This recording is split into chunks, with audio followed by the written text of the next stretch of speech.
we're out here today, another cloudy day with rain in the area, trying to dry hay. Got a tedder this year, we just gave up. Actually, before we cut any hay, we kind of knew how this year was going to turn out, making hay-wise, so before even trying, we just went out and got a tedder because the wet years in the past, it's just a disaster. So it's a Coon 6 basket. I think it's a 7802 is the model on it. You know, it probably takes about 60 horsepower to run, but we got 190 horsepower front wheel assist tractor on it because what else are we gonna pull with it? 3020 is a chore tractor, so do you really want to hook and unhook stuff 2-3 times a day just to ted hay? No, not really. Turn around here. That's how I pick up. It brings the end wings up and it hydraulically flattens it out. And then I just set it back down. But it does a pretty good job.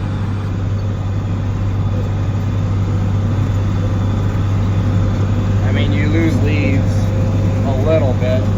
It's on the wetter side, but you either lose leaves or you have it not make it dry at all and have moldy shit. So what are you gonna do? But we're going 7 mile an hour. It's between 7 and 8, just however I feel. But here's the rows that I haven't tedded yet. I noticed if you ted grass, it teds smoother than alfalfa. Alfalfa is just naturally clumpy. But like here's a waterway of grass. It's hard to tell because it's thinner, but it just teds smoother. Better than nothing. We're attempting to small square bale most of this 40-acre field. They're cutting it in 3 different days, 40-acre field, to try to spread out the work because you can only bale so much with one day with a small square baler, and then on top of it, when you really don't have anybody to help stack, just limit it. So we're just gonna do 5 loads a day, and whatever isn't on the wagon, we'll just round bale the rest. Following day, do 5. If there's extra, we'll round bale the rest. 5, round bale the rest. So you can see up here, it was actually standing alfalfa. We'll cut that tomorrow. Who knows when? You're trying to separate the days. Well, if tomorrow's actually sunny and you cut it right away, then these might be ready the same day. Because today, this stuff didn't dry hardly, essentially nothing. Same as the other side of this bean field, there's another 10 acres or something we cut 2 days ago. That has somewhat of a color difference to this, but it's still, I don't think it's gonna make it anytime soon. It's just been humid, cloudy, and calm. Not a good combination of dry hay. We tedded all the first crop this year. Everything. Actually, some of it we had to ted twice because it got a little rain shower that wasn't supposed to happen. And yeah, we made, I don't know, a lot of round bales. I guess a lot is different for everybody. I think we made 350-ish first crop round bales. Some people don't make that in a year, and some people make that in one day. Well, it depends who you talk to.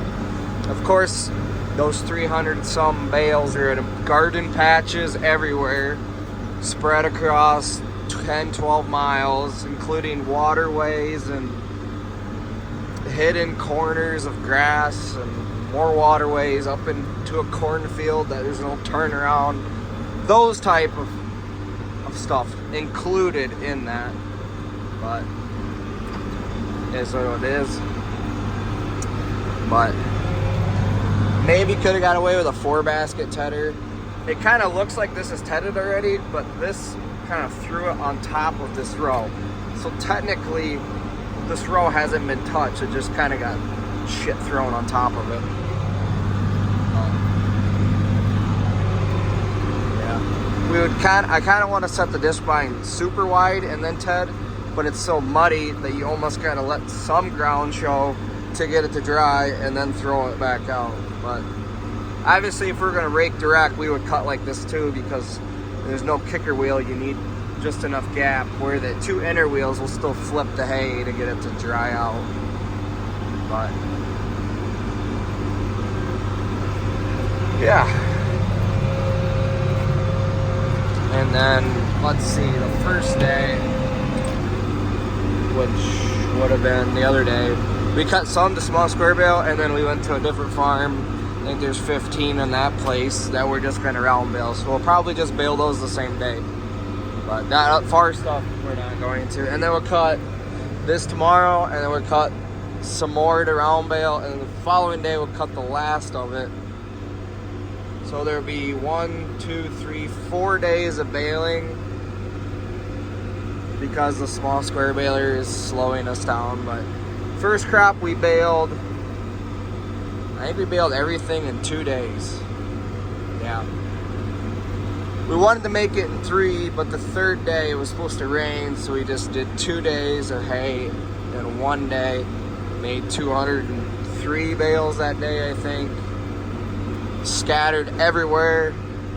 Waterways. I think we started baling at noon and got done about 10 o'clock at night.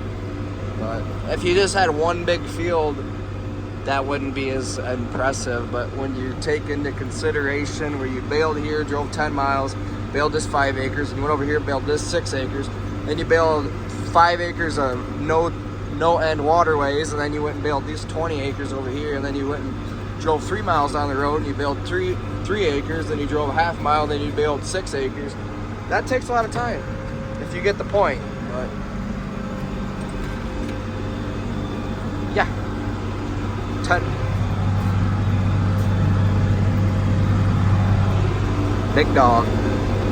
Really don't have a small tractor other than the 3020 to type with. Everything else is bigger, I guess. And the other small 4440 burned away and it never got replaced. So, fuck it.